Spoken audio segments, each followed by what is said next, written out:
নতুন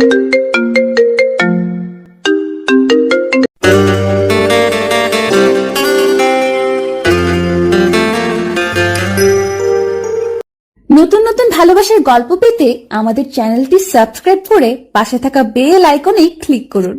ধন্যবাদ। এইভাবে আর কতদিন ম্যাম? রাতের আধারে এই কাজ করি আমরা, যদি কেউ জানতে পারে তখন কি হবে ভাবতে পারছেন? চুপচাপ থাক, এত কথা বলছিস কেন? তোর চাকরি না গেলেই হলো, আর কেউ জানতে পারবে না। তারপরে ম্যাম, আমার অনেক চিন্তা হয়, না জানি কখন কে দেখে ফেলে। আপনার রুমে আসার আগে বেয়াদব, মুখটাই নষ্ট করে দিলে। ভাগ তো এখন এখান থেকে, আবার যখন ফোন দেব তখন চলে আসিস। সরি ম্যাম, আসতে পারবো না, শরীরটা অনেক ক্লান্ত, আর প্রত্যেক দিন আমার এইসব করতে ভালো লাগে না। আপনি বিয়ে করে নিলেই তো পারেন ম্যাম। প্রত্যেক দিন এইসব করাটা অনেক গুনাহ কাজ, আমি আর করতে পারবো না। কুত্তার বাচ্চা, তো এত বড় সাহস আমার মুখের উপর কথা বলিস? আমি যা চেয়েছি তাই আজ পর্যন্ত পেয়ে এসেছি, আর তোর কথা শুনে আমার বিয়ে করতে হবে? হ্যাঁ, তোকে যখন বলবো তখন আসবি, আমাকে সুখ দিবি, তুই মজা নিবি, চলে যাবি। এত কথা শুনতে চাইনি। আর তোকে কি মাগনাই কাজ করাই নাকি? এর জন্য তো তোকে অনেক টাকা দেই। যদি বেশি বাড়াবাড়ি করিস তাহলে তোকে চাকরি থেকে বের করে দিব, মিথ্যা অপবাদ দিয়ে। উল্টো দেখবি তোর না খেতে পেয়ে রাস্তায় মারা যাবি। সরি ম্যাম, ভুল হয়েছে। আর সরি বলতে হবে না, যা এখান থেকে। আর হ্যাঁ, ফোন করলেই চলে আসিস। নেক্সট টাইম থেকে তুই যদি মুড নষ্ট করে দিস তাহলে তোর একদিন কি আমার যে কয়দিন লাগে।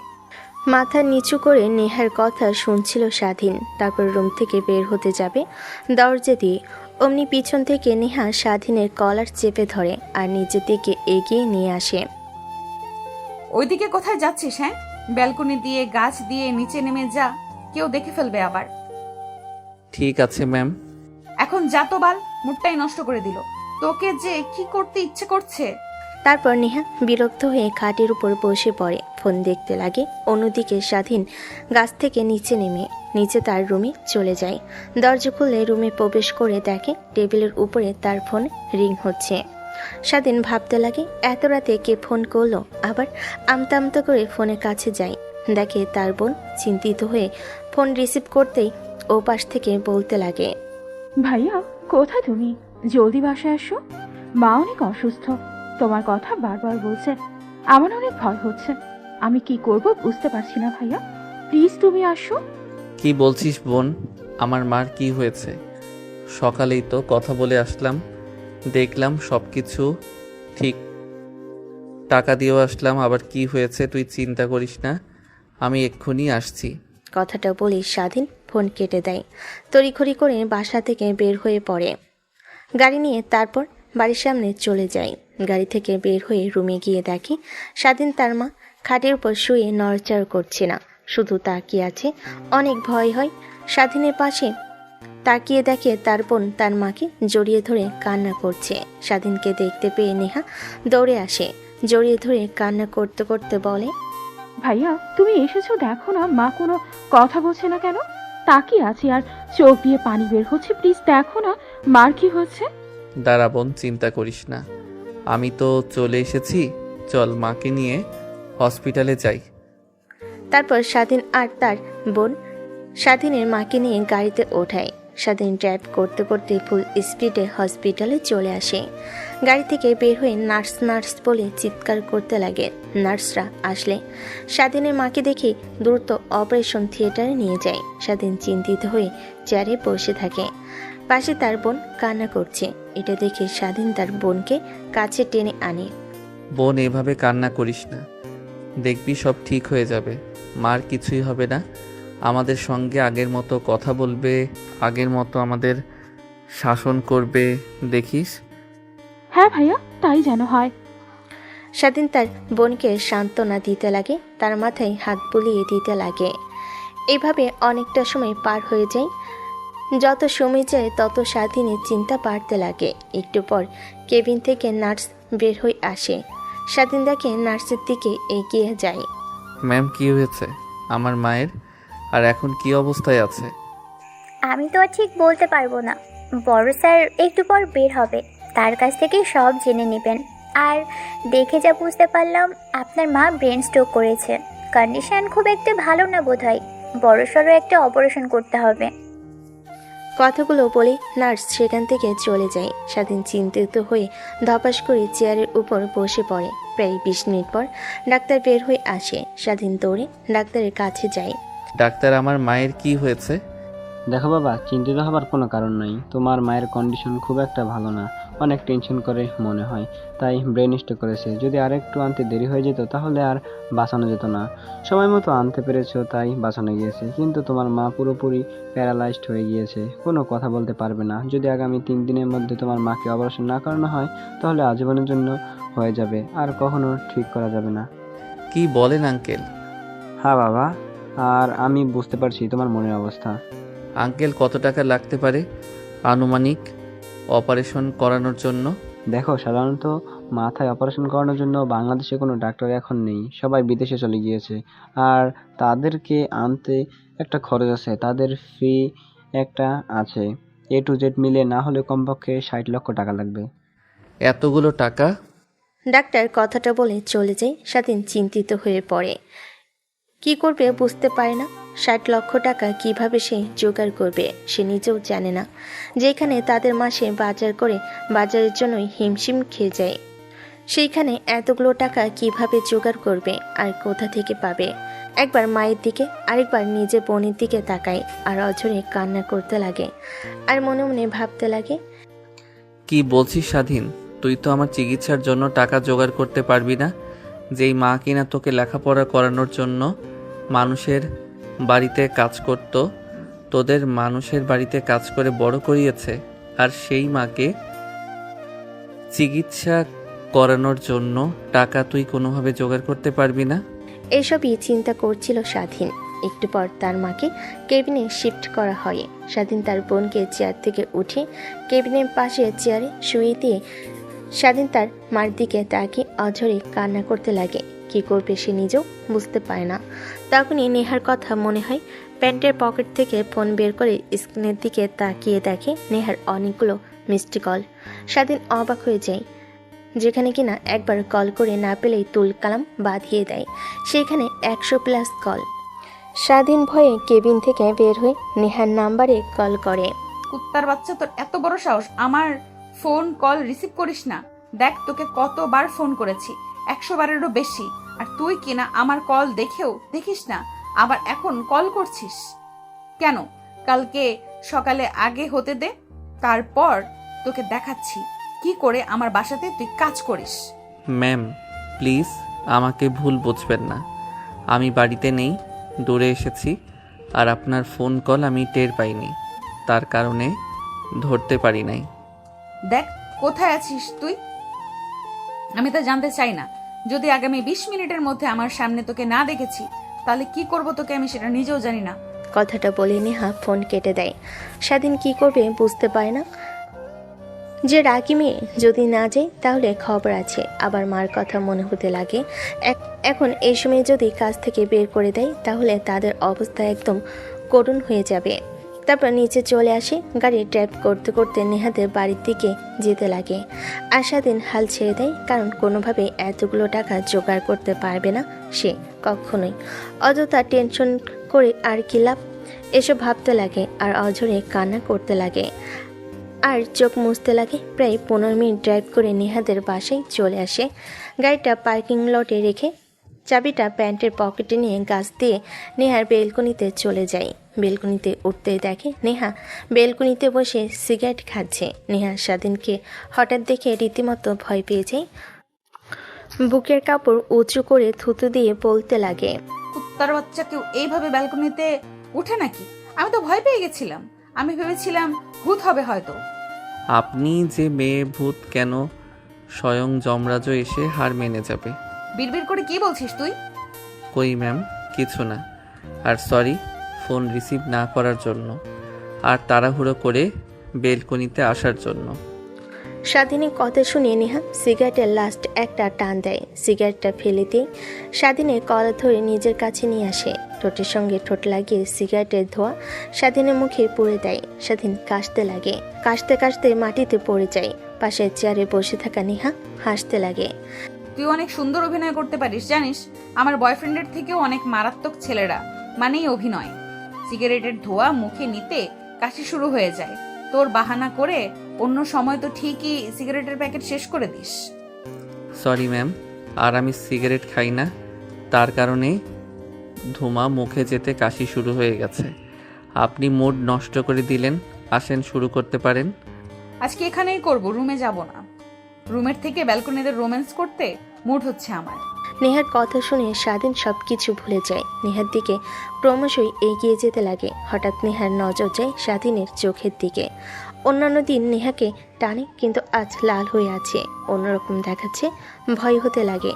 কিরে, তোর কি হয়েছে? কান্না করছিস মনে হয় অনেক। তোর চোখ লাল হয়ে আছে, নাকি নেশা টেশা করে এসেছিস নাকি?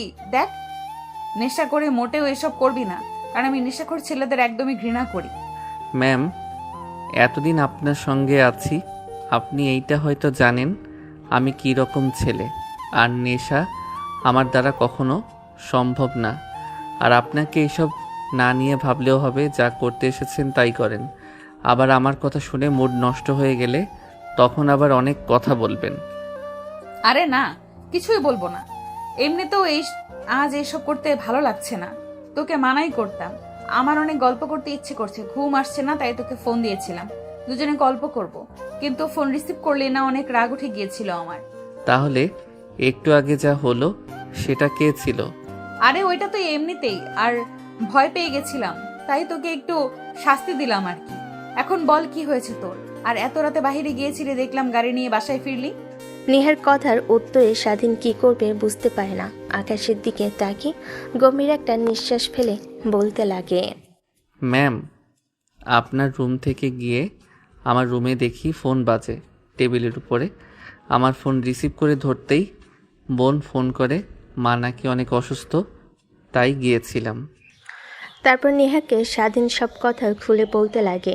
নেহা স্বাধীনের কথা শুনে হতভম্ব হয়ে যায়, কারণ এই জেনারেশনেও একটা ছেলে তার মাকে নিয়ে এত কিছু ভাবে। নেহার কেন জানি একরকম ভালো লাগা কাজ করে স্বাধীনকে নিয়ে। এমন সময় নেহা স্বাধীনকে বলে ওঠে, আমি তোমাকে চিকিৎসা করানোর জন্য যত টাকা লাগে তত টাকাই দেব। কি বলছেন ম্যাম? সত্যি সত্যি আমার মাকে চিকিৎসা করানোর জন্য যত টাকা লাগবে তত টাকাই দেবেন? বিশ্বাস করেন ম্যাম, আমার মাকে চিকিৎসা করানোর জন্য টাকা দেন, তাহলে আমি সারা জীবন আপনার প্রতি কৃতজ্ঞ থেকে যাব। আপনি যা বলবেন আমি তাই করব ম্যাম। আরে থাম, আগে আমার সম্পূর্ণ কথাটা শোন। তোর মাকে চিকিৎসা করানোর জন্য সম্পূর্ণ টাকা দেব, কিন্তু এর পরিপ্রেক্ষিতে আমার একটা শর্ত আছে। তুই যদি শর্তে রাজি থাকিস, তবেই তোর মাকে চিকিৎসা করানোর জন্য যত টাকা লাগে তত টাকাই দেব। হ্যাঁ ম্যাম, আপনার 1000টা শর্তে আমি রাজি আছি। যদি বলেন আমার জীবনটা দিয়ে দিতে, আমি তাতেও দ্বিধাদ্বন্দ্ব কাজ করবে না। তোকে আমাকে বিয়ে করতে হবে, সমাজের মানুষ জানবে আমরা বিবাহিত। তুই আমার সঙ্গে একই রুমে থাকবি, কখনোই আমার কাছ থেকে স্ত্রীর অধিকার চাইবি না। যখন আমার মুড হবে তখন তোকে ডাকবো, আমার কাছে আসবি, আমাকে ভালোবাসবি, আবার চলে যাবি, কিন্তু কখনোই আমার কাছ থেকে স্ত্রীর অধিকার পাবি না। তুই সবার সামনে আমার স্ত্রী হয়ে থাকবি, কিন্তু আমার কাছে সেই কাজের ছেলে হয়েই থাকবি। নেহার কথা শুনে স্বাধীন দ্বিধাদ্বন্দ্বে পড়ে যায়, কি বলবে বুঝতে পারে না। নেহার যে বাবা মা, তাদের কথা মনে পড়ে স্বাধীনের ভয় হতে লাগে। কিন্তু ম্যাম, আঙ্কেল আন্টি তারা তো কখনোই মেনে নেবে না, আর তারা যদি না মেনে নেয় আপনাকে বাসা থেকে বের করেও দিতে পারে। তোকে তা নিয়ে ভাবতে হবে না, আমার উপর ছেড়ে দে। তোকে যা বলেছি যদি পারিস হ্যাঁ বল। কিন্তু ম্যাম, আমার মা আছে, সে জানতে পারলে অনেক কষ্ট পাবে। আরে বাল, আমি কি তোকে বলেছি সত্যি সত্যি বিয়ে করতে নাকি? শুধু কয়েকদিনের চুক্তি মাত্র। আমার ইচ্ছে হলেই তোকে আমি ডিভোর্স দিয়ে দেব, তখন চলে যাবি, সমস্যা নেই। আর আমিও চাই না এই মিথ্যে সম্পর্ক টিকিয়ে রাখতে বেশি দিন। ঠিক আছে ম্যাম। তারপর নেহা আর স্বাধীন দুজনেই কথা বলতে লাগে। এমন সময় নেহা বলে ওঠে, আচ্ছা, তোর বাবা নেই, তোর এখন লেখাপড়া করার বয়স, সেই বয়সে তুই আমাদের বাসায় কাজ করছিস? হ্যাঁ, বাবা ছিল, কিন্তু হঠাৎ করে হারিয়ে যায়, আর ফেরে না। কোথায় আছে তাও জানি না। আর আগে মা বাসায় বাসায় কাজ করে আমাকে, আর আমার বোনকে লেখাপড়া করাতো। কিন্তু একদিন মা আমাদের ফোন করে, তার যে বাসায় কাজ করে সেখানে যাই, দেখি সে অনেক ক্লান্ত। আমরা ধরাধরি করে নিয়ে আসি। সে থেকেই মা অনেক অসুস্থ। পরে আমি সংসারের হাল ধরার জন্য আপনাদের বাসাতে কাজ করি। আঙ্কেল নিতে চাইছিল না, কিন্তু মা অনেক জোরাজোরি করে, তখন রাজি হয়ে যাই। ও, আমি তো ভেবেছিলাম তুই অন্য কেউ। তাহলে তুই মুক্তি আন্টির ছেলে? আগে বলবি না? জানিস তোর মা অনেক ভালো, ছোট থেকে আমাকে বড় করেছে। আমাকে ছোট থেকে বড় করেছে তোর মা, জানিস? আমার মা বাবা আমার কাছে থাকবে না, তোর মা আমাকে বড় করেছে, খাইয়ে পড়িয়ে অনেক ভালোবাসতো আমাকে, কিন্তু অপরাধ করে চলে যায়। আর খুব একটা মনের উপর নাই তোর মায়ের কথা। আচ্ছা বাদ দে, কাল সকালে তোকে টাকা দিয়ে দিব। আর আমি যখন বলি কাজী অফিসে যেতে, যাস, বিয়ে করিস। স্বাধীন মাথা দিয়ে হ্যাঁ বোঝায়। সেইভাবেই অনেকটা রাত হয়ে যায়। একটু পর নেহা তার রুমে চলে যায়। স্বাধীন না থেকে গাছ দিয়ে নিচে নেমে তার রুমে গিয়ে ঘুমানোর ব্যর্থ চেষ্টা করে, কিন্তু ঘুম আসে না। তখনই আজানের ধ্বনি বেজে ওঠে। গোসল করে মসজিদে চলে যায় নামাজ পড়ার জন্য। নামাজ পড়া শেষ হলে একটু হাঁটাহাঁটি করে তারপর বাসায় চলে আসে। গাড়ি পরিষ্কার করতে লাগে, ওয়েট করতে লাগে। তারপর রুমে যেতে ফোনটা বাজতে লাগে। হাতে নিয়ে দেখে তার বোন। ভাইয়া তুমি কোথায়? মার কি যেন হয়েছে, মার মুখ দিয়ে ফেনা বের হচ্ছে। ডাক্তারকে ডেকে নিয়ে আসলাম, তারা বলছে তোমার সঙ্গে তাদের কথা আছে, জলদি আসো। কোনো চিন্তা করিস না বোন আমার, আমি এখনই আসছি। ডাক্তারকে বল অপারেশন শুরু করার জন্য, আমি টাকা নিয়ে আসছি। কি বলো ভাইয়া? ডাক্তার না বলছে যে 60 লক্ষ টাকা রাখবে, তুমি এতগুলো টাকা কিভাবে জোগাড় করলে? স্বাধীন তার বোনের প্রশ্নের উত্তরে কি জবাব দেবে বুঝতে পারে না। আমতা আমতা করে বলতে লাগে। কিছু না বলে ফোনটা কেটে দেয়। সামিয়া অবাক হয়ে যায়। স্বাধীন রুম থেকে বের হয়ে ঘড়ির দিকে তাকায়, দেখে সকাল 10টা বাজে। স্বাধীন ভালো করে জানে এখনো নেহা ঘুম থেকে ওঠেনি, তাই কি করবে ভাবতে লাগে। এই পাশ ওই পাশ তাকিয়ে বাহিরে এখন কেউ কাজ করছে না, তাই তড়িঘড়ি করে কাজে উঠে পড়ে। নেহার বেলকনিতে উঠে যায়। রুমে প্রবেশ করে দেখে নেহা এখনও ঘুমিয়ে আছে। কিভাবে নেহাকে ডাকবে বুঝতে পারে না, কিন্তু অন্যদিকে যে মায়ের কথা মনে হয় তখনই নেহাকে গিয়ে ডাকতে লাগে। নেহার ঘুম ভেঙে যায়, রেখে স্বাধীনের দিকে তাকায়। কুত্তার বাচ্চা, তোর এত বড় সাহস, আমাকে ঘুম থেকে উঠাস? ম্যাম প্লিজ ক্ষমা করবেন, কিন্তু এছাড়া আমার আর কোনো পথ ছিল না। রাতে তো আপনাকে সব কথা খুলেই বললাম। মায়ের অবস্থা এখন আরও বেগতিক। তো এখন আমি কি করব? ম্যাম আপনি না বললেন মাকে চিকিৎসা করানোর জন্য যা টাকা লাগে আপনি দিবেন, তার জন্য আমাকে কিছু শর্ত দিয়েছেন। ওহো, মনে পড়েছে। আচ্ছা ওয়েট, দিচ্ছি তোকে। কথাটা বলে নেহা উঠে পড়ে। তারপর শোকেসের কাছে গিয়ে একটা ব্যাগ থেকে বেশ কিছু টাকা নিয়ে আসে। তারপর স্বাধীনের দিকে ব্যাগটা এগিয়ে দেয়। কালকে রাতেই টাকাগুলো সরিয়ে রেখেছিলাম, এখানে 60 লক্ষ টাকা আছে, তুই নিয়ে যা। আর হ্যাঁ, আমার শর্তের কথা যেন মন থেকে না মুছে যায়। ঠিক আছে ম্যাম, আপনার যখন ইচ্ছা আমাকে বলবেন, সমস্যা নেই। আর অনেক অনেক ধন্যবাদ আপনাকে। তারপর স্বাধীন বেলকনির দিকে যেতে লাগে, কিন্তু এত বড় ব্যাগ নিয়ে কিভাবে নিচে নামবে? নিচে অনেকেই কাজ করছে, কেউ দেখে ফেলবে, আবার এসবই ভাবতে লাগে। তখনই ফিরে রুমে প্রবেশ করে। নেহা দেখে বলে, কিরে, তোর আবার কি হলো? ম্যাম এত বড় ব্যাগ নিয়ে কিভাবে নিচে নামাবো? আর সবাই কাজ করছে, কি যে করি বুঝতে পারছি না। তাহলে কি আর করার, মেইন দরজা দিয়ে যা। মা বাবা কিছু বললে বলিস আমি তোকে ফোন করেছিলাম, আর ব্যাগের মধ্যে আমার জামা কাপড় আছে, ওগুলো লন্ড্রিতে দিয়ে আসতে বলেছি, তাহলেই হবে। ঠিক আছে ম্যাম। কথাটা বলে স্বাধীন মেন দরজা দিয়ে নিচে নামতে লাগে। নেহার মা বাবা নিচে বসার রুমে বসেছিল। স্বাধীনকে নিচে নামতে দেখে দুজনেই রীতিমতো অবাক হয়ে যায়। স্বাধীন তাদের সামনে দিয়ে যেতে যাবে, অমনি নেহার বাবার ডাক। কি ব্যাপার, তুমি এত সকালে উপরে কোথায় গিয়েছিলে?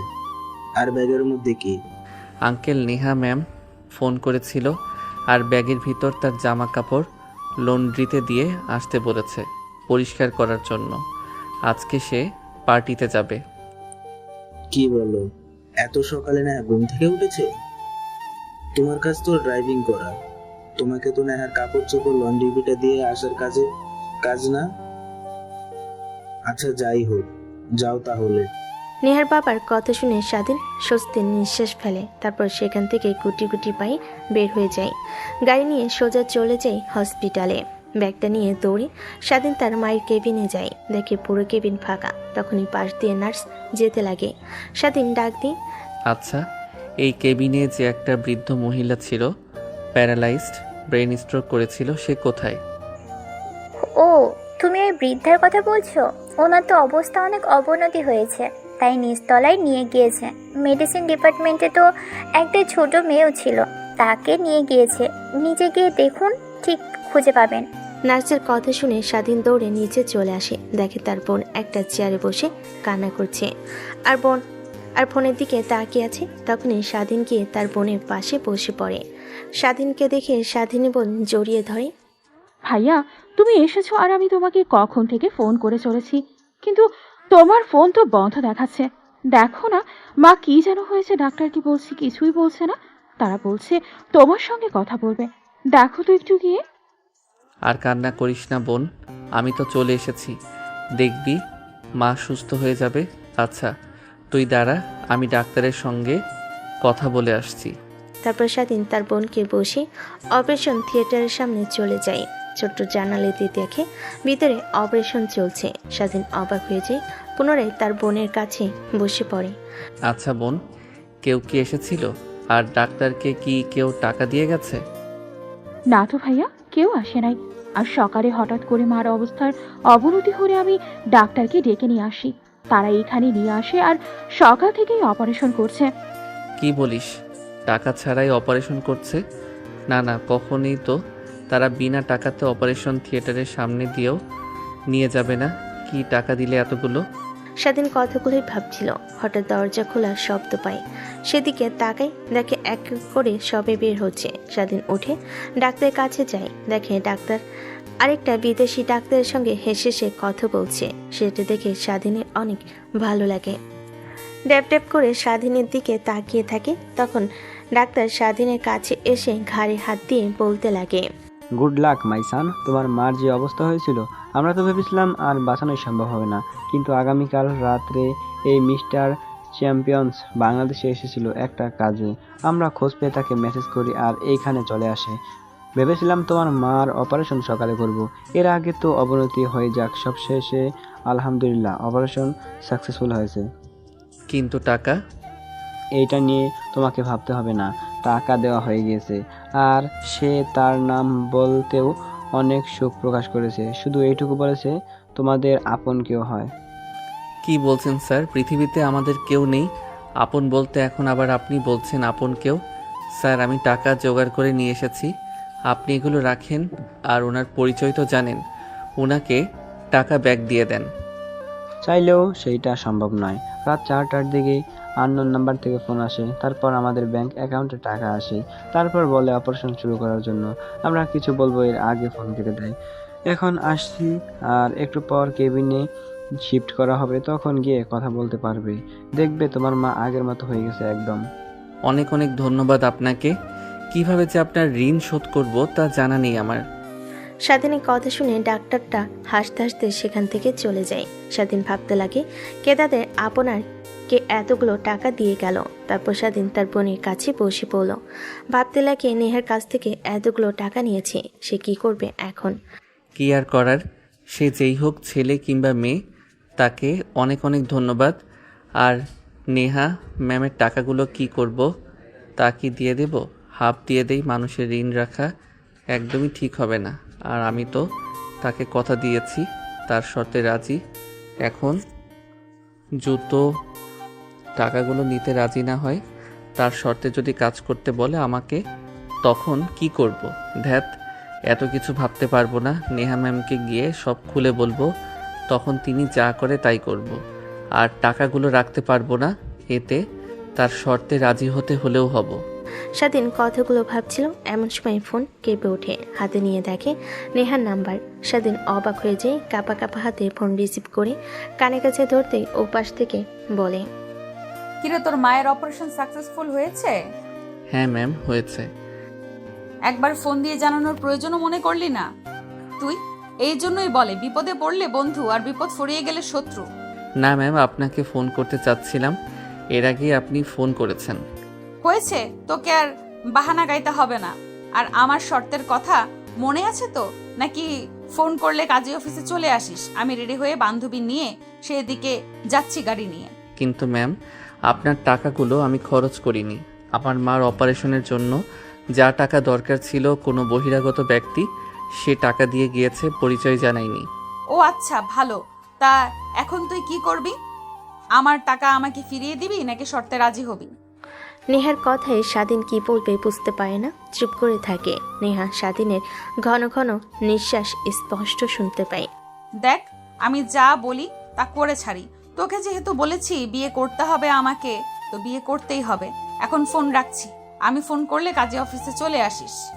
কিন্তু ম্যাম, আমি তো টাকাগুলো ফেরত দিতে চাই। টাকা ফেরত দিলেও কি আপনাকে বিয়ে করতে হবে? স্বাধীনের কথা শেষ হওয়ার আগে নেহা ফোন কেটে দেয়। স্বাধীন চেয়ারে বসে পড়ে। যেই দেমাগি মেয়ে আল্লাহই জানে আমার সাথে কি যে হয়, না বুঝে না শুনেই তো তার কথা প্রেক্ষিতে হ্যাঁ বলে দিয়েছিলাম। এখন হাড়ে হাড়ে টের পাবো আমি। স্বাধীন চেয়ারে বসে থেকে কথাগুলো ভাবতে লাগে। একটু পর নার্স এসে তার মাকে কেবিনে শিফট করে। স্বাধীন আর তার বোন পিছু পিছু যায়। কেবিনে শিফট করা হলেই স্বাধীন দেখে তো অবাক হয়ে যায়। বিশাল বড় রুম, এসি লাগানো, পাশে দুইটা বড় বড় বেডস। স্বাধীন ভালো করে বুঝতে পারে এই রুমগুলো ভিআইপি কোটি কোটি টাকার মালিক, যাদের তারাই একমাত্র নিয়ে থাকে। কিন্তু এত টাকা তার নেই। এইখানে নিয়ে এসেছেন কেন? আগের কেবিনে নিয়ে যাবেন না? না স্যার, আমাদের অফিসের মালিকের মেয়ের গেস্ট আপনি। আপনাকে কি আর মিডল ক্লাস কি দিনে রাখা যায়? তাই এখানে। আর আর কোনো কিছু যদি দরকার পড়ে প্লিজ এই যে টেলিফোন, তাতে ফোন করে বলবেন। আমাদের লোক তৎক্ষণাৎ আপনার কাছে চলে আসবে। আমাদের কি আর ডাকতে হবে না। ঠিক আছে। তারপর স্বাধীন তার মায়ের কাছে এগিয়ে যায়, দেখে এখনো ঘুমাচ্ছে। সামিয়া বেডের উপর লাফাতে লাগে। আরে বোন, কি করছিস? এইভাবে শব্দ করিস না, মা ঘুম থেকে উঠে পড়বে, সমস্যা হবে। চুপচাপ হয়ে বসে থাক, না হলে ঘুমা। রাতে তো তোর ঘুম হয়নি ওই চেয়ারে শুয়ে থেকে। হ্যাঁ ভাইয়া, আরে দেখো না কত নরম বেড, তাই আর কি জাম্পিং চলছে। কথাটা বলে স্বাধীনের বোন সামিয়া হাসতে লাগে। তার হাসি দেখে স্বাধীনের ঠোঁটো হাসি রেখা ফুটে ওঠে। তারপর স্বাধীন চেয়ার টেনে তার মায়ের পাশে বসে থাকে। এমন সময় ফোনে রিং হতে লাগে। হাতে নিয়ে দেখেনি, ফোন কেটে দেয়। তারপর স্বাধীন তার বোনের কাছে গিয়ে বলে, আপু, আমি আছি, তুই মার পাশে থেকো। মারও যদি কিছু লাগে তুমি এগিয়ে দিও। আর নার্স কি বলে গিয়েছো শুনো। সেই তো কিছু প্রয়োজন হলে এই ফোনটা তুলে বলো, তারা চলে আসবে। আমি কাজে যাচ্ছি, মা উঠলে বলো, আমি সময় মতো ঠিক চলে আসবো। ঠিক আছে ভাইয়া, আর আসার সময় তুমি মনে করে আমার জন্য চকলেট নিয়ে আসো। যদি না নিয়ে আসো তাহলে তোমাকে কিন্তু আমি কেবিনে ঢুকতে দেব না, এই বলে দিলাম। ঠিক আছে আপু, মনে থাকবে আমার। কথাটা বলে স্বাধীন কেবিনে বাইরে বের হয়। আবার ফোন ভাইব্রেশন হতে লাগে। হাতে নিয়ে দেখে নেহা তড়িঘড়ি করে রিসিভ করার সঙ্গে সঙ্গে ওপাশ থেকে নেহার রাগান্বিত কণ্ঠ। কুত্তার বাচ্চা, তোকে এত করে ফোন করেছি, তুই ফোন রিসিভ করিস নাই। কাজী অফিসে তোর জন্য অপেক্ষা করছি। তুই যদি 10 মিনিটের মধ্যে না আসিস, তোর 14 গোষ্ঠী আমি তছনছ করে ফেলবো। সরি ম্যাম, আমি কেবিনের মধ্যে ছিলাম, প্লিজ একটু সময় দিন, আমি চলে আসছি। তারপর স্বাধীন নেহাকে ফোনের মধ্যে পৌঁছাতে লাগে। এমন সময় ভিআইপি কেবিন দিয়ে বের হতে যাবে, হঠাৎ উপরের দিকে নজর যায়। দেখেন নেহার বাবা বড় বড় করে ছবি, মনে হয় হাসপাতালটা যখন উদ্বোধন করা হয় সে লাল রেবন ফিতা কাটছে। পাশে বড় বড় অক্ষরে হসপিটাল মালিকের নাম লেখা আছে, যেখানে স্পষ্ট নেহার বাবার নাম। স্বাধীনে আর বোঝার কিছু বাকি রইল না। হসপিটাল থেকে বের হয়ে গাড়ি নিয়ে সোজা কাজী অফিসে চলে আসে। পার্কিং করে ব্যাগটা হাতে নিয়ে কাজী অফিসের ভিতরে ঢুকেই দেখে সেখানে আগে থেকে নেহা বসে আছে, আর পাশে তার সব বান্ধবীরা। নেহা স্বাধীনকে দেখতে পেয়ে উঠে আসে, ঠাস ঠাস করে স্বাধীনের গালে থাপ্পড় লাগিয়ে দেয়। কুত্তার বাচ্চা, এতক্ষণ বসে থাকিস আমাকে জানিস না? আমি গরমের মধ্যে বসে থাকতে পারি না, আমার শরীর থেকে ঘাম বের হচ্ছে, আমার মেকআপ সব নষ্ট হয়ে যাচ্ছে। সরি ম্যাম, আসলে রাস্তায় অনেক জ্যাম ছিল, তাই আর কি আসতে একটু লেট হয়ে গেল।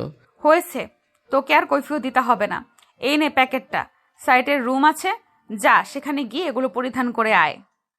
ম্যাম কিগুলোর মধ্যে? স্বাধীনের কথা শুনে নেহার রাগ উঠে যায়, ঠাস ঠাস করে থাপ্পড় লাগিয়ে দেয়। স্বাধীন ছোট অফিস কাজী অফিসের ভিতরে থাকা সবার দিকে তাকায়। সবাই এক দৃষ্টিতে তাকিয়ে আছে। ফকিন্নির বাচ্চা, তোকে বলেছি যা তাড়াতাড়ি প্যাকেটে যা আছে পরিধান করে আয়। এত কথা বলছিস কেন তুই? নেহার ধমকে স্বাধীন হাত থেকে প্যাকেটটা নিয়ে রুমে চলে যায়। তারপর খুলে দেখে পাঞ্জাবি, শেরওয়ানি আর জুতা, সেগুলো পরিধান করে নেয়। তারপর কাজের সামনে থাকা চেয়ারে বসে পড়ে। তারপর কাজী সাহেব বিয়ের কার্যক্রম শুরু করে। তারপর বিয়ে পড়ানো শেষ হলে নেহা বাহিরে চলে আসে। তারপর তার বান্ধবীদেরকে সুন্দর করে কয়েকটা পিক উঠিয়ে নেয়। তারপর গাড়িতে উঠে বসে। স্বাধীন ড্রাইভ করতে করতে একটা রেস্টুরেন্টের কথা বললেই নেহা সেইখানে নিয়ে যায়। তারপর খাবার অর্ডার করে দেয়। সবাই খেতে লাগে। স্বাধীন খাচ্ছে না দেখে নেহার পাশে থাকা তার বান্ধবী বলে,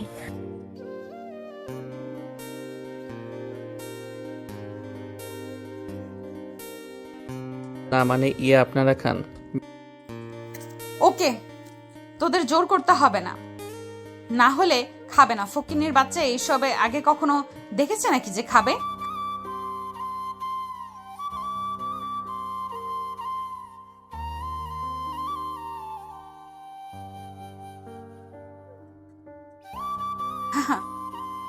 তোরা কাকে দুলা ভাই বলছিস? জানিস একে আমার বাসার সামান্য 2 টাকার কাজের ছেলে।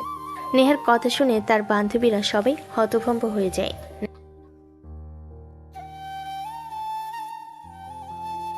হ্যাঁ, ও আমার বাসায় কাজ করে।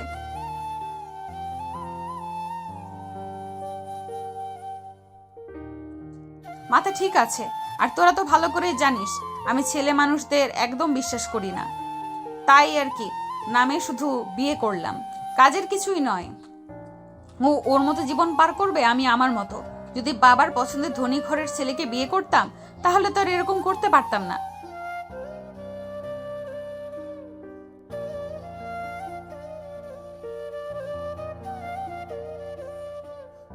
দেখ, তোদের কাছ থেকে আমি জ্ঞান শুনতে চাই না। তোরা এসেছিস বিয়েতে, সাক্ষী দিয়েছিস, অনেক হয়েছে। আর হ্যাঁ, আমি যে কে বিয়ে করেছি শুধুমাত্র নামের, গ্রামের নামের নয়, এই কথা যেন বাইরের কেউ জানতে না পারে, তোরা ব্যতীত। নেহার কথায় তার বান্ধবীরা সবাই মাথা দিয়ে হ্যাঁ বোঝে। তারপর খাওয়া দাওয়া করে সবাই যে যার মতো বাসায় চলে যায়। স্বাধীন সেইখানেই বসে থাকে, খাবার সামনে নেই।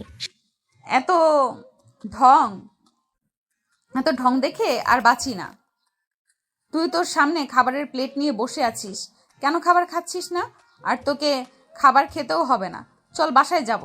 আল্লাহ জানে বাসায় গেলে কি হয়, আর ওদিকে সব ম্যানেজ করতে হবে। ম্যাম, আমার যদি কিছু হয়ে যায় প্লিজ আমার বোন আর মাকে দেখবেন, কারণ আমি ছাড়া আমার বোন আর মাকে দেখার মতো এই পৃথিবীতে কেউ নেই।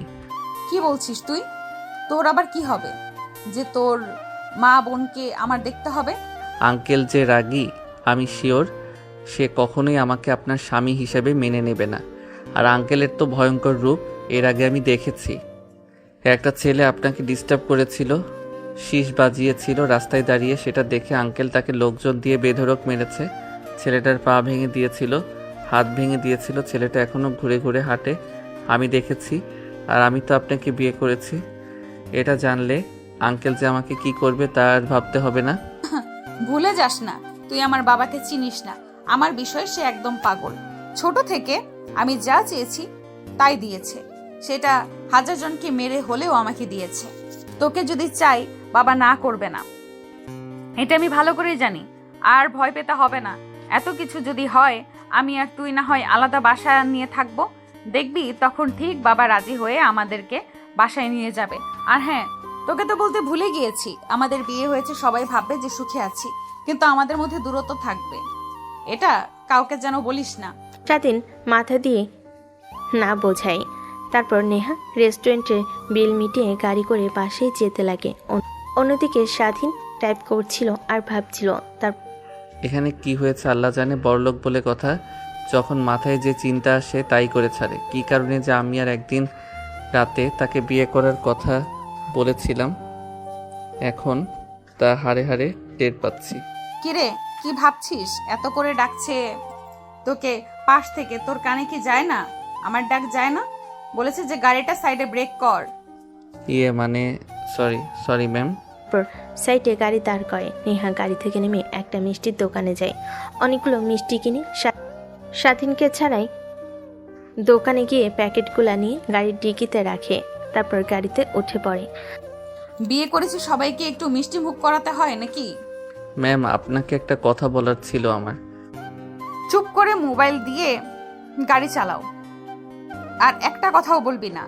আর শুধু শুধু চিন্তা করা বাদ দে, তখন দেখবি চিন্তা করতে করতে ঠিক তোর মায়ের মতো অবস্থা হবে, তোর ব্রেন স্ট্রোক করবি। কথাটা বলতে নেহা জিব্বায় কামড় দেয়। স্বাধীন প্রশ্নসূচক দৃষ্টিতে নেহার দিকে তাকায়, কিন্তু কোনো প্রশ্ন করে না। তার মাথা অনবরত প্রশ্নের ঘুরপাক খেতে লাগে আর ভাবতে লাগে। আচ্ছা ম্যাম, কি করে জানলো আমার মা ব্রেন স্ট্রোক করেছে আর চিন্তা করতে অতিরিক্ত? তার মানে কি ম্যাম আমার মাকে চিকিৎসা করার জন্য গোপনে টাকা দিয়েছে আর প্রকাশ্যে আমাকে টাকা দিয়েছে? ধ্যাত, সে এতগুলো টাকা দিয়েছে আবার চিকিৎসার জন্য দিয়েছে। ধারবান, এত কিছু ভেবে কোনো কাজ নাই। বাসায় যাই, তারপরে ম্যামকে সব খুলে বলবো আর তার টাকা তাকে ফেরত দেবো। কথাগুলো আনমনে বলতে বলতে পাশে চলে আসে। বাড়ির ভিতরে প্রবেশ করে মেন দরজার সামনে গাড়ি দাঁড় করে। নেহা গাড়ি থেকে নেমে যায় স্বাধীনকে ছাড়া, কিন্তু স্বাধীন নামতে রাজি হয় না। রাগী দৃষ্টিতে নেহা তার দিকে তাকাতেই স্বাধীন নেমে যায়। সবাই অবাক হয়ে স্বাধীন আর নেহার দিকে তাকিয়ে থাকে। নেহা স্বাধীনের হাত জড়িয়ে ধরে দু হাত দিয়ে এটা দেখে সবার চোখ বড় বড় হয়ে যায়। তারপর ভিতরে প্রবেশ করে। বাড়ি ভর্তি লোক ভিতরে ছিল। নেহার বাবা দরজার দিকে তাকে স্বাধীনকে আর নেহাকে এমন অবস্থায় দেখে কথা বলার ভাষা যেন হারিয়ে ফেলে। নেহা মা, তুই এসেছিস? আর আমি তোকে কখন থেকে খুঁজছি, কিন্তু তুই বসে যে আর পাশে ছেলেটাকে। ও ফুপি, তুমি এসেছো? যাক, ভালোই হয়ে গেল। যার সঙ্গে দেখা হলো তার সবাই পরিচয় হও। আগে তো তোমরা সবাই জানতে কাজের ছেলে হিসাবে, আজ অন্য পরিচয় আমার স্বামী হিসেবে জেনে নাও। কি বলছিস নেহা তুই? তোর মাথা ঠিক আছে? তোর স্বামী মানে? দেখ, একদম মজা করিস না, মজার সময় নয় কিন্তু এইটা। দেখ, বাসায় অনেক মেহমান। মা, তোমার কি ফান মনে হচ্ছে? এত এত মানুষের মাঝে আমি ফান করছি? আমি সিরিয়াস। আর সত্যি এ তোমার মেয়ের জামাই। তোমরা মানো আর না মানো। এই, তুমি এখানে দাঁড়িয়েছো কেন? চলো রুমে।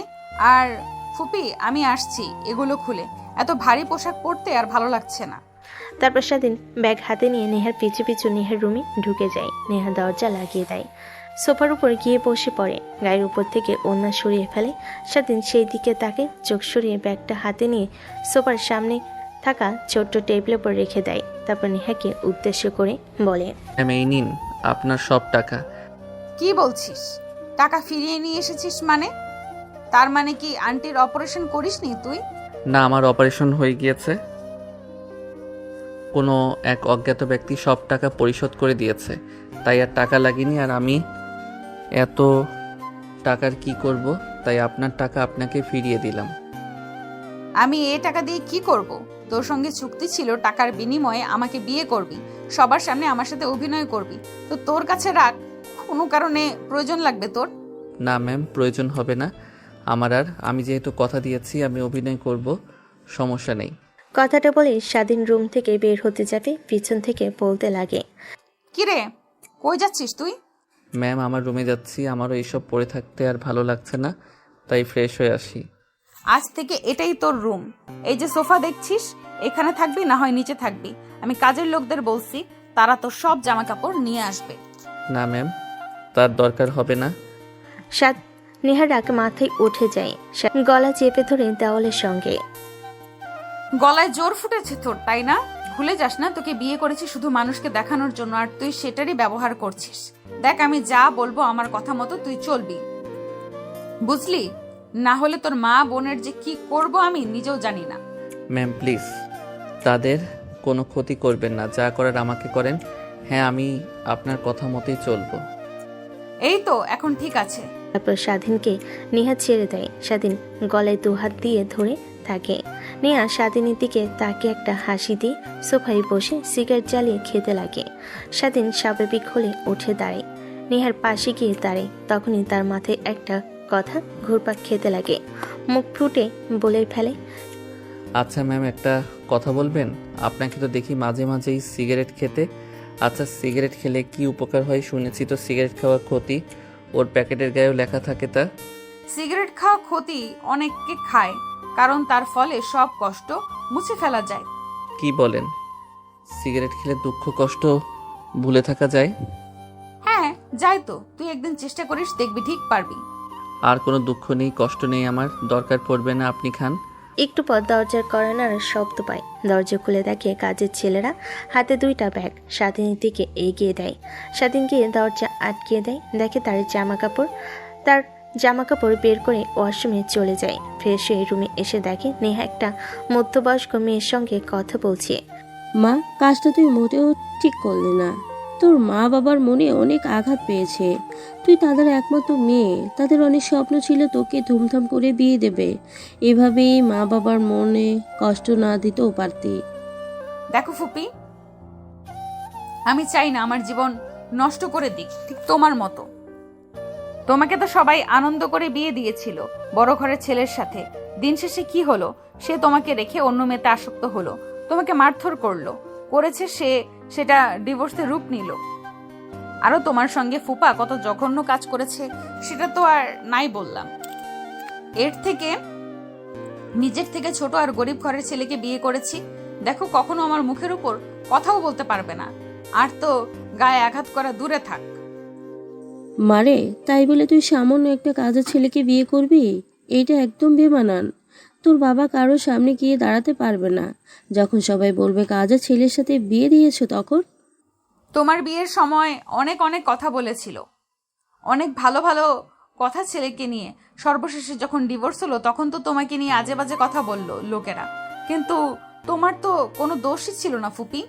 নেহার কথার প্রতি উত্তরে নেহার ফুপি কি বলবে বুঝতে পারে না। পিছন থেকে স্বাধীন সব শুনতে পায়। নেহার ফুপি কান্না করতে লাগে। তখন নেহার হাত লেগে ব্যাগ মাটিতে পড়ে যায়। ব্যাগের সব কিছু বাহিরে বের হয়ে যায়। তারপর নিচে সেগুলো কুড়াতে লাগে। স্বাধীন একটা ছবি দেখে চোখ আটকে যায়। স্বাধীন মাটিতে বসে সব উঠিয়ে দিতে লাগে। এমন সময় ছবিটা হাতে নেয়। নেহার ছবি স্বাধীনের হাত থেকে ছবিটা নিয়ে নেয়। এটা দেখে স্বাধীন অবাক হয়ে যায়। নিজের অজান্তেই প্রশ্ন করে, আচ্ছা ম্যাম, ছবিতে থাকা ছেলেটাকে? সেইটাই তোমার জানতে হবে না। প্লিজ বলেন না। ফুপি, তোমাকে আজ বলতেই হবে। তোমাকে অনেকবার আমি একই প্রশ্ন করেছি, কিন্তু তুমি কিছু বলনি। আজ বলো, এই ছোট ছেলেটা কে, যার পিক তুমি সবসময় যত্ন করে নিজের কাছে রাখো? তাহলে শোন, এই ছোট ছেলেটাকে, এই পিকে থাকা ছেলেটা হচ্ছে আমার ছেলে। ভাই সহ কাউকেই আমি সত্যি কথা বলিনি। আমাদের একটা ছেলে হয়েছিল, কিন্তু তোর ফুপা ছিল অনেক বাজে। ছেলে হয়েছে সেটা দেখেও অন্য মেয়েদের সঙ্গে গিয়ে থাকতো। আমি কিছুই বলতাম না, শুধু শ্বশুর শাশুড়িকে বলতাম, তারাও কিছু বলতো না। বললে এই বয়সী সব তো করবেই, ছেলে হলে ঠিক হয়ে যাবে। কিন্তু তোর ফুফাতো ভাই আসার পরও কোনো কিছুই ঠিক হয় নাই। একবার তোদের সঙ্গে কোনো যোগাযোগ ছিল না প্রায় 3 বছর। তখন হয়েছিল আমার সাথে, রাখতাম সবসময়। 2 বছর আমার সাথেই ছিল।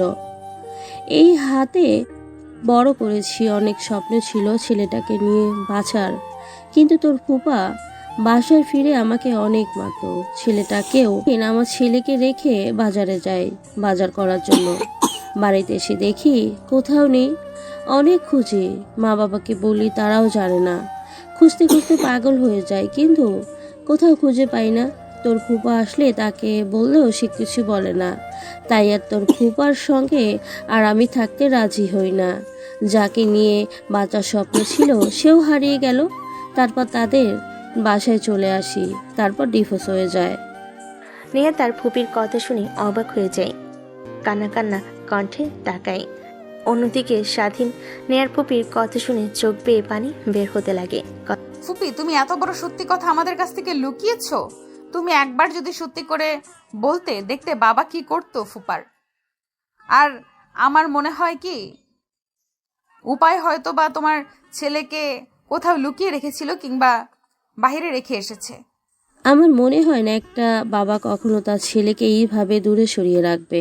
কথাটা বলে নেহার ফুপি কান্না করতে লাগে। স্বাধীন নিজের অজান্তে নেহার ফুপিকে উঠিয়ে টিস্যু দিয়ে চোখ থেকে অশ্রু মুছে দিতে লাগে। নেহা আর নেহার ফুপি দুজনেই অবাক হয়ে যায়। স্বাধীন কি করেছে সেটা তুই আমার সঙ্গে বেয়াদবি করছিস কেন? মানে সরি ম্যাম, সে কান্না করছে, আমার ভালো লাগছে না। মার বয়সী, তাই টিস্যু দিয়ে চোখ মুছে দিলাম। আরে নেহা, তুই শুধু শুধু ছেলেটাকে এভাবে বকছিস কেন?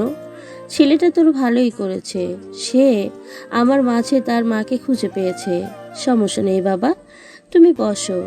আর তোমার কি আমার অনেক ভালো লেগেছে। নেহা, তুই এতদিন পর একটা ঠিক কাজ করেছিস। তারপর নেহার ফুপি, স্বাধীন আর নেহা তিনজনেই কথা বলতে লাগে। অন্যদিকে স্বাধীনের মাথায় বারবার একই চিন্তা ঘোরপাক খাচ্ছে। সেই ছবিটা আসলে নেহার কফির ব্যাগের মধ্যে যে ছবিটা ছিল, সে একই ছবি স্বাধীনের বাড়িতেও দেখেছিল। তার মাকে জিজ্ঞেস করলে বলতো ওটা তার ছোটবেলার ছবি, সাথে একটা লকেটও ছিল, কিন্তু প্রয়োজনে সে সেটা বিক্রি করে দিয়েছে তার মা। এভাবে অনেকটা সময় পার হয়ে যায়। বিকেল 6টা হলে স্বাধীন বেলকনিতে দাঁড়িয়ে পরিবেশটা উপভোগ করতে লাগে। নেহা রুমে আসতেই স্বাধীন নেহার কাছে যায়। নেহার ম্যাম, আঙ্কেল আন্টি তারা কি ঠান্ডা হয়েছে নাকি এখনো আপনার উপর আর আমার উপর রেগে আছে? একটু সময় লাগবে, বাট ঠিক হয়ে যাবে, কোনো টেনশন করো না তুমি। ঠিক আছে ম্যাম, তাহলে আমি আসছি। মার কাছে যেতে হবে, সেই সকালে এসেছি। বোনের কাছে ফোন করেছিলাম, মার জ্ঞান ফিরেছে, আমাকে সে দেখতে চায়। আচ্ছা তাহলে যাও, আর হ্যাঁ, সময় মতো বাসায় চলে আসো। এমনিতেই পরিস্থিতি বুঝতে পারোস। অনুমতি পেয়ে স্বাধীন বাইরে চলে আসে তড়িঘড়ি করে। ঠিক গাড়ি স্টার্ট দিয়ে বের হতে লাগে। ঠিক তখনই মনে পড়ে যায় নেহার বলা কথা, যে তুমি করে বলেছে, যেখানে কিনা তুই ছাড়া কথাই বলতো না। কি হলো নেহা ম্যাম, আমাকে তুমি করে বললো নাকি? আমার মনের ভুল, এত টেনশন নিতে আর পারছি না। একে তো মা আর ওই নেহার ফুপিকে নিয়ে টেনশনে আছি, তার মধ্যে এত চাপ। কিন্তু আমি শিওর যে নেহার ফুপি আবার মা, আমাকে শুধু সত্যিটা জানতে হবে মার কাছ থেকে। কথাটা ভাবতে ভাবতে স্বাধীন একটা দোকানের সামনে গাড়ি দাঁড় করে। তারপর কিছু চকলেট আর চিপস নিয়ে গাড়ি স্টার্ট দিয়ে পুনরায় হাসপাতালে চলে আসে। তারপর গাড়ি পার্কিং লটে রেখে সোজা কেবিনে চলে যায়। তারপর স্বাধীন তার বোনকে চকলেটগুলো দিতেই সামিয়া স্বাধীনকে জড়িয়ে ধরে গালে চুমু দিয়ে বলে, ইউ আর মাই বেস্ট ভাইয়া। আর বেস্ট বলতে হবে না। মা এখন কেমন আছে? হ্যাঁ, অনেক ভালো আছে। আর তুমি আসার এই অল্প কিছুক্ষণ আগে একটা নার্স এসে ঘুম পাড়ানোর ইঞ্জেকশন দিয়ে গিয়েছে। আর একটু আগে আসতেই তুমি মার সঙ্গে কথা বলতে পারতে। তখনই পিছন থেকে স্বাধীনের মা বেডে শুয়ে থেকে ডাকতে লাগে। স্বাধীন পিছন দিকে তাকিয়ে তার মায়ের কাছে এগিয়ে যায়। তুমি এখনো ঘুমাওনি? নার্স তোমাকে না ঘুমের ইঞ্জেকশন দিয়ে গিয়েছে একটু আগে, বোন সেটাই বলল। ঘুম তো চোখে আসছে না রে বাবা, জ্ঞান ফিরেছে সেই দুপুরে। তোকে দেখছে না, তোর বোনকে দিয়ে ফোন করলাম, তুই নাকি জরুরি কোন কাজে আটকে গেছিস। এখন তোর আসার সময় হলো? মা, তুমি তো আমাকে জানোই, কাজে আটকে গিয়েছিলাম, তাই আশা হয়ে ওঠেনি, সরি। আচ্ছা ঠিক আছে বাবা, আমার জ্ঞান ফেরার পর সামিয়া আমাকে সব বলেছে। আমাকে নাকি অপারেশন করার জন্য অনেক টাকা লেগেছে। আচ্ছা বাবা, তুই এতগুলো টাকা কোথা থেকে জোগাড় করলি? স্বাধীন কি বলবে কিছু বুঝতে পারে না, আমতা আমতা করে বলতে লাগে, কিরে বাবা, কথা বলছিস না কেন? তুই আবার কোনো অন্যায় কাজ করে টাকা আনিসনি তো? আবার সেই টাকা দিয়ে আমাকে চিকিৎসা করিয়েছিস? না মা, আমি কোনো অন্যায় কাজ করি নাই, তুমি শিওর থাকো। তারপর স্বাধীন তার মায়ের সাথে আরো অনেক কথা বলতে লাগে। কথা বলতে বলতে এক পর্যায়ে স্বাধীন তার মাকে বলে, আচ্ছা মা, একটা কথা সত্যি করে আমাকে বলবে, আমি কি সত্যি তোমার ছেলে? কি বলতে চাচ্ছিস? তুই আমার ছেলে নয় তো কার ছেলে? অন্য কারো? ছোট থেকে তোকে বড় করেছি এই 2 হাত দিয়ে। তুমি তো আমাকে ছোট থেকে বড় করেছো, এটা তো আমি জানি, কিন্তু তুমি কি আমার জন্মদাত্রী মা? স্বাধীন মা স্বাধীনের এমন কথা শুনে অবাক হয়ে যায়। কি বলবে সে বুঝতে পারে না। স্বাধীন স্পষ্ট তার মায়ের চোখে অবাক চাহনি দেখে। এমন সময় স্বাধীন তার মায়ের হাত মাথায় উঠিয়ে তার মাথায় হাত রেখে বলেন, মা, আমার মাথায় হাত রেখে তুমি সত্যি কথা বলো প্লিজ। আমি কি তোমার জন্মদাত্রী ছেলে নাকি? তুমি ছোট্ট থেকে আমাকে লালন পালন করে বড় করেছো। হ্যাঁ বাবা, আমি তোর জন্মদাত্রী মা নই, কিন্তু বিশ্বাস কর আমি তোকে আমার ছেলের মতো করেই তোকে মানুষ করেছি। কখনোই তোকে বুঝতে দেইনি তুই আমার ছেলে নোস। আমি জানতাম এরকম একটা দিনের সম্মুখীন হতে হবে আমার। তাহলে আমার জন্মদাত্রী মাকে তুমি কি জানো না? না রে বাবা, সেটা আমি জানি না। জানলে কি আর তোকে আমার কাছে রেখে দিতাম, নাকি তোর মার কাছে তোকে দিয়ে আসতাম তোকে? আসলে একদিন আমি কাজ করে বাসায় ফিরছিলাম, তখন দেখি একটা মাতাল লোক তোকে একটা ময়লার স্তূপের পাশে রেখে যায়। তুই সেখানেই বসে থাকিস। আমি দেখে সেখান থেকে চলে যাই। প্রায় রাত 10টার সময় একটা কাজে বাসার বাইরে বের হয়ে দেখি তুই তখনও সেখানে বসেছিলি। আমার বোঝার আর বাকি রইল না। তারপর তোকে উঠিয়ে বাসায় নিয়ে আসি। তুই অনেক কান্না করছিলি, কিন্তু নিজের কাছে যা টাকা ছিল তা দিয়ে তোর জন্য খেলনা আর দুধ চিনি নিয়ে আসি। ধীরে ধীরে তুই আমার কাছে বড় হতে থাকিস। আচ্ছা, তুই কি তোর মা বাবাকে খুঁজে পেয়েছিস? স্বাধীন কি বলবে ভাবতে পারছে না। খুঁজে পাইনি। তাহলে তুই কিভাবে জানতে পারলি যে তুই আমার ছেলে নোস? কথাটা বলে স্বাধীন মা হাসতে লাগে। স্বাধীনও হাসতে লাগে। তারপর স্বাধীন তার মায়ের পাশে চেয়ার টেনে বসে মাথায় হাত বুলিয়ে দিতে লাগে। স্বাধীনের মা ঘুমিয়ে যায়। পাশে তাকিয়ে দেখে তার বোনও ঘুমিয়ে গেছে। স্বাধীন কেবিন থেকে বের হয়ে বেলকনিতে যায়। অনেক উপরে হসপিটালের রুমটা। ঠান্ডা বাতাস শরীরে লাগতেই কি যেন করবে সে নিজেও জানে না। আনমনে চাঁদের দিকে তাকিয়ে ভাবতে লাগে। এমনিতেই কেন জানি আমার মনে হলো, তাই তোমাকে মজার ছলে প্রশ্ন করলাম আর তুমি সব সত্যি কথা বলে দিলে। এরকম একটা দিন দেখবো কখনো ভাবতেও পারি নাই। আগে জানতাম গরিব ঘরের ছেলে আমি। ভালোই তো চলছিল সব কিছু, কেন এক অজানা রহস্য নিজের কাছে উন্মোচন হলো। এখন কি করব? তার সামনে গিয়ে কি সত্যি কথা বলবো? তা তো কখনোই আমাকে মেনে নেবে না, বিশ্বাসও করবে না। না, পরিচয় দিয়ে আর কী করবো বলো তো? হয়ে উঠেছি, সে তো নিজের মতো করে চলছে। আমি যদি তার কাছে চলে যাই তাহলে আমার মা আর বোনের কি হবে, তাদের কে দেখবে? কথাগুলো ভাবতে লাগে। তখনই ঘড়ির দিকে নজর যায়। দেখে রাত অনেক হয়ে গেছে, 10টা বাজছে। সেদিন কেবিন থেকে বের হয়ে সোজা গাড়ি নিয়ে নেহাদের বাসায় চলে আসে। পার্কিং লটে গাড়ি রেখে মেন দরজা দিয়ে ভিতরে প্রবেশ করে। দেখেন সবাই খাবার টেবিলে বসে খাবার খাচ্ছে। এমন সময় স্বাধীনকে দেখে নেহা বলে, তুমি এসেছো আর আমি তোমাকে ফোন করতে নিয়েছিলাম। আচ্ছা আসো, সবাই বসেছে, একসঙ্গে খাবার খাই। না, আপনারা খান, আমি বাইরে থেকে খেয়ে এসেছি। দেখো, আমি ভালো করেই জানি তুমি কিছু খাওনি। এত কথা না বাড়িয়ে আসো তো। কথাটা বলে নেহা স্বাধীনের দিকে রাগী দৃষ্টিতে তাকায়। স্বাধীন ভয় পেয়ে চেয়ার টেনে নেহার পাশে বসতে নেহার বাবা উঠে পড়ে। এমন সময় নেহার ফুপি বলে, আরে তুই কোথায় যাচ্ছিস? খাবার রেখে বয়, খাবার খা। আমি একটা চাকরের সঙ্গে বসে এক টেবিলে খাবার খেতে পারবো না। দেখ দিন দিন তুই কেমন যেন হয়ে যাচ্ছিস। ফকির কাকে বলছিস? তোর মেয়ের জামাই, বুঝলি? তুই যদি তোর মেয়ের জামাইকে ছোট করে দেখিস তাহলে মানুষজন আর কি বা বলবে? নেহার ফুপির কথা শুনে নেহার বাবা বসে পড়ে, খাবার খেতে লাগে। স্বাধীন খাবার টেবিলে বসতেই খাবার দেয়, খেতে লাগে। হঠাৎ নেহা বেশম খেলে স্বাধীন নেহার দিকে এক গ্লাস পানি এগিয়ে দেয় খাওয়ার জন্য। চিন্তিত হয়ে পড়ে, মাথায় হাত দিতে লাগে, গলায় হাত দিতে লাগে। নেহার মা বাবা ফুপি দেখে অবাক হয়ে যায়। ম্যাম, ঠিক আছেন আপনি?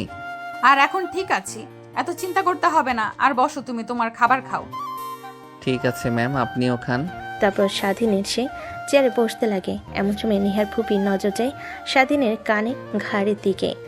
দেখে গোল করে অনেকটা কালো অংশ, যেটা জন্মদাগ। নেহার ফুপি অবাক হয়ে যায়। স্বাধীনের কাছে খানিকটা এগিয়ে যায়, মোবাইলের লাইট অন করে ভালো করে দেখতে লাগে। নেহার ফুপি এই অবস্থা দেখে নেহার বাবা মা সবে অবাক হয়ে যায়। ফুপি কি করছো? এইসব লাইট দিয়ে কি দেখছো স্বাধীনের ঘাড়ে? নেহার কথা নেহার ফুপির কানে পৌঁছে না। খাবারের প্লেট রেখে স্বাধীনকে উঠিয়ে শক্ত করে জড়িয়ে ধরে কপালে চুমু খেতে লাগে। নেহার বাবা মা নেহা উঠে দাঁড়ায়। বাবারে, তুই এতদিন আমাকে রেখে কিভাবে থাকতে পারলি? আবার আমার চোখের সামনে এসেও আমাকে পরিচয় দিসনি। আমি তো নিজেই জানতে পারলাম। আজকে কি করে বলতাম হাফ, আর আমাকে আপনি বিশ্বাস করতেনই বা কি করে? একটা মা তার ছেলেকে হাজার হাজার বছর পরেও ঠিক চিনতে পারে। তোর ঘাড়ের কালো দাগটাই দেখে আমি চিনতে পারছি। ঠিক তোর জন্মের সময় এই কালো দাগটা ছিল। আমি দেখতাম আর হাসতাম। হঠাৎ একদিন তোর বাবা এর মদ খেয়ে এসে আমাকে বোতল দিয়ে ঢেই দেয়। তখন তোর এই কালো জায়গাতে বোতল লেগে কেটে যায়। পরে সেই কালো জায়গাতে কাটার কারণে মধ্যে সাদা একটা দাগ পড়ে যায়। ফুপি তুমি কি বলছো? স্বাধীন তোমার ছেলে মানে? হ্যাঁ রে মা, কালকে তো তোকে বললাম এটাই সেই ছেলে যাকে আমি হারিয়ে ফেলেছি। আর ভাইয়া ভাবি, আপনারা তো জানেন না পুরোটা বিষয়। তারপর নেহার ফুপি নেহার বাবা মাকে সব কথা খুলে বলে। স্বাধীন কি বলবে বুঝতে পারে না। সবাই খাওয়া দাওয়া করে বসার রুমে বসে কথা বলতে লাগে। দেখুন, আপনি না থাকায় আমার একটা ফ্যামিলি হয়ে উঠেছে। আমার মা আছে, ছোট্ট একটা বোন আছে। আমি তাদেরকে রেখে কখনোই থাকতে পারবো না। এত বছর পর তোমাকে কাছে পেয়েছি বাবা, আমি হারাতে চাই না। আর তোমার মা আর বোন আছে, তাদেরকে নিয়ে আসো, একসঙ্গেই থাকবো আমরা। কিন্তু কোনো কিন্তু নয় বাবা, আমি যা বলেছি তাই করো। তুমি তো আমার বাসা চিনো। তারপর স্বাধীন তার মায়ের কথা বলতে লাগে। সবাই শুনে অনেক ভয় পেয়ে যায়, কিন্তু পরিশেষে স্বাধীনের কথা শুনে সবাই অনেক খুশি হয়ে যায়। পাশ থেকে নেহা মিটিমিটি হাসতে লাগে। সেটা স্বাধীনের চোখে আড়াল হয়। 10 দিন পর মা তোমাকে যে বলেছে এইটাই হচ্ছে আমার সেই মা, আর এটা হচ্ছে আমার আঙ্কেল আন্টি। আঙ্কেল আন্টি বলছো কেন? শ্বশুর আর শাশুড়ি বা বাবা মাও বলতে পারো। আসসালামু আলাইকুম ভাইজান, আপনাদের কথা অনেক বলছিল স্বাধীন, আর আজকে দেখা হয়ে গেল। যাক, অনেক অনেক ধন্যবাদ আপনাকে আমার ছেলেকে এত বড় করে তোলার জন্য। শুধু জন্ম দিলেই যে মা হওয়া যায় না, সেটা আপনাকে না দেখলেই একদমই বুঝতে পারতাম না। ধন্যবাদ দিতে হবে না। আপনার ছেলে আমার কাছে জামানত হিসেবে ছিল, বড় হয়েছে, তার মাকে সে খুঁজে পেয়েছে, এটাই আমার কাছে অনেক বড় আনন্দ আর পাওয়ার। আর বাবা, আমাকে যেমন ভালোবাসিস, তোর এই মাকেও তেমনি ভালোবেসে তোর জন্মদাত্রী মা।